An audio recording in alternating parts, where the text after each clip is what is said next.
BBMP news 9 ಗೆ ಸ್ವಾಗತ. ಮೊದಲಿಗೆ ಮುಖ್ಯಾಂಶಗಳು.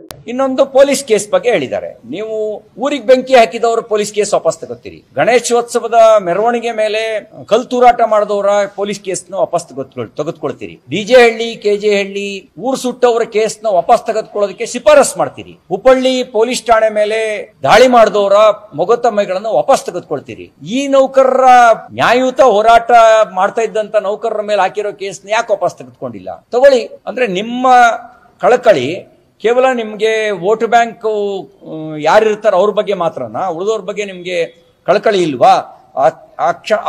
ಈ ಕ್ಷಣದಿಂದಲೇ ನೀವು ಇವ್ರ ಮೇಲಿನ ಮೊಕದ್ದಮೆಗಳನ್ನು ವಾಪಸ್ ತೆಗೆದುಕೊಳ್ಬೇಕು ಅಂತ ನಾನು ಆಗ್ರಹಿಸ್ತೇನೆ. ಹಿಂದೆ ಬಿಜೆಪಿ ಸರ್ಕಾರ ಇದ್ದಾಗ ನಾವು 15% ಮೂಲ ವೇತನವನ್ನು ಹೆಚ್ಚಳ ಮಾಡಿದ್ವಿ. ಬೊಮ್ಮಾಯಿ ಅವರು ಮುಖ್ಯಮಂತ್ರಿ ಆಗಿದ್ರು. ಮೂಲ ವೇತನವನ್ನು ಹೆಚ್ಚಳ ಮಾಡಿದ್ವಿ. ಪ್ರತಿ 4 ವರ್ಷಕ್ಕೊಮ್ಮೆ ಆ ರೀತಿ ಮೂಲ ವೇತನ ಹೆಚ್ಚಳ ಮಾಡ್ತಕ್ಕಂಥದ್ದು ಒಂದು ಕ್ರಮ. ನೀವು ಕೂಡ ಆ ರೀತಿ ಮೂಲ ವೇತನವನ್ನ ಹೆಚ್ಚಳ ಮಾಡಬೇಕು ಅಂತ ಆಗ್ರಹಿಸ್ತೇನೆ. ನೀವು ಆಗ ಮೂಲ ವೇತನ ಹೆಚ್ಚಳ ಮಾಡಬೇಕು ಅಂತ ಸಿದ್ದರಾಮಯ್ಯನವರೇ ಸ್ಟೇಟ್ಮೆಂಟ್ ಕೊಟ್ಟಿದ್ರು.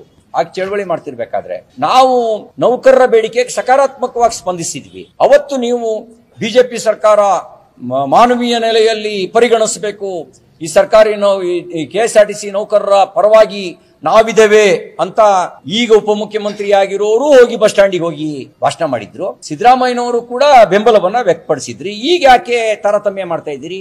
ಈಗ ನೀವೇನು ಅವತ್ತೇನು ವಿರೋಧ ಪಕ್ಷದಲ್ಲಿ ಇದ್ದಾಗ ಸಹಾನುಭೂತಿ ಇತ್ತು, ಅದೇ ಸಹಾನುಭೂತಿಯಿಂದ ಈಗಲೂ ಕೂಡ ವರ್ತನೆ ಮಾಡಬೇಕು ಅಂತ ಹೇಳಿ ನಾನು ಒತ್ತಾಯಿಸ್ಲಿಕ್ಕೆ ಬಯಸ್ತೇನೆ. ಅದು ಬಿಟ್ಟು ನೀವು ಸಬೂಬು ಹೇಳೋದು ಬೇಡ. ನೋಡಿ, ನಮ್ಗಾದ್ರೂ ಸಕಾರಣ ಇತ್ತು. 2 ವರ್ಷ ಕೋವಿಡ್ ಕಾರಣಕ್ಕೆ ಆರ್ಥಿಕ ಸಂಕಷ್ಟ ಇತ್ತು.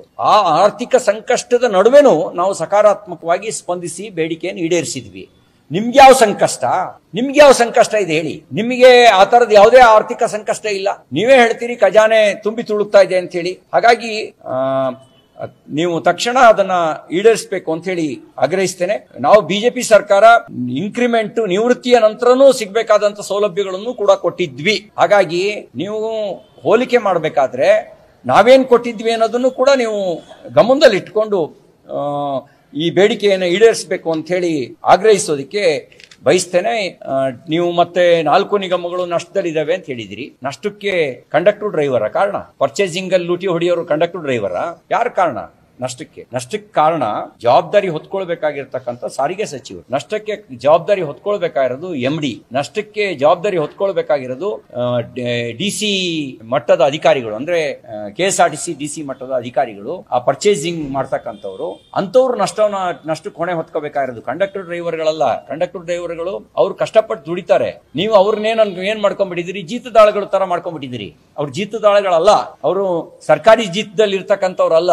ಅವ್ರನ್ನ ಮಾನವೀಯ ನೆಲೆಯಲ್ಲಿ ಪರಿಗಣಿಸಿ ಅವರ ನ್ಯಾಯಯುತವಾಗಿರ್ತಕ್ಕಂಥ ಬೇಡಿಕೆಗಳನ್ನ ಈಡೇರಿಸಿ ಅಂತ ಹೇಳಿ ನಾನು ಆಗ್ರಹಿಸ್ಲಿಕ್ಕೆ ಬಯಸ್ತೇನೆ.